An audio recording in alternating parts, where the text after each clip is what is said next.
munaasabadana qada sharafta ah ee uu gogasheeda dhigay madaxweyne ku-xigeenka jamhuuriyadda Soomaaliland waxa ay kulmisay gabi ahaanba odayaasha dhaqanka ee gobolada Awdal iyo Salal kuwaasi oo ahaa kuwa ay khusayso arrinta dhinaca dhaqanka ah ee xalka loo raadinayay iyo dhinaca kale wasiir ku-xigeenno xildhibaano iyo mas'uuliyiin sare oo heer qalan ah oo ay ku lamaan yihiin maamulka gobolka iyo kan degmada Boorama ugu horeyntii munaasabadaasi ayaa waxa ka hadlay barasaabka gobolka Awdal Axmed Xadi Sidi oo ay isaga ahmiyad ballaaran u lahayd in xiisadan dhinaca dhaqanka ah ee gobolka uu hormoodka ka yahay la soo afjaro waxaana uu sheegay inuu aad ugu faraxsan yahay sida ay u soo gabagaboomeen kulanadii googooska ahaa tan maanta loo fadhiyana ay tahay in la shaaciyo waxyaabihii lagu heshiiyey wasiirka wasaaradda duulista iyo hawada jamhuuriyadda Soomaaliland Maxamuud Xaashi Cabdi oo isaguna halkaasi ka hadlay ayaa waxa uu iftiimiyay gundhiga kulanadii gaargaarka ahaa ee saxaafadda loo ogoleyn ee odayaasha dhaqanka la yeesheen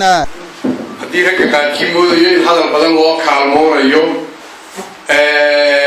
muddaciyo mudacalay dib loo furayo naftiina iyo waxaa maanta kaasmay waynu soo dhammayn maanta libtii aynu xalay aynu aagaadheen yaanu goobjoogga ka ahay inaynu ku geeraarno ku allabarino gacmaha wadagelino xeedhada ayay xikmaddeedu ahay waxaan leeyahay wixii aa xalay isla qaadateen ee wanaag ahaa ee walaaltinimo ahaa ee gacantooye ahaa ee garawshiinya ahaa ee guddoon ahaa yaan la boganin yaan laga noqonin meel buu inoo joogaa sidoo kale ayaa wasiirka wasaaradda arrimaha gudaha jamhuuriyadda Soomaaliland Maxamed Nuur Caraale Duur uu isaguna shaaca ka qaaday kaalinta ay xukuumaddu ka qaadatay kulanadaasi googooska ah iyo waxa ay tahay hawsha ballaaran ee odayaasha dhaqanka hortaala waxaan ku soo ururinaynaa guul baynu wada joognaa talada raggii shalay loo dhiibay ee dhulka loo dhigay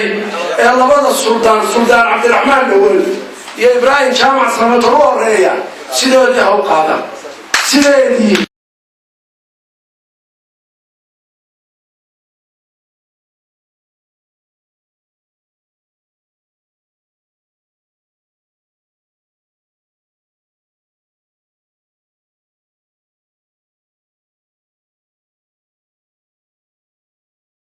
Abdalla Ali Yusuf shabakada wararka lagu hayo news magaalada Boorama.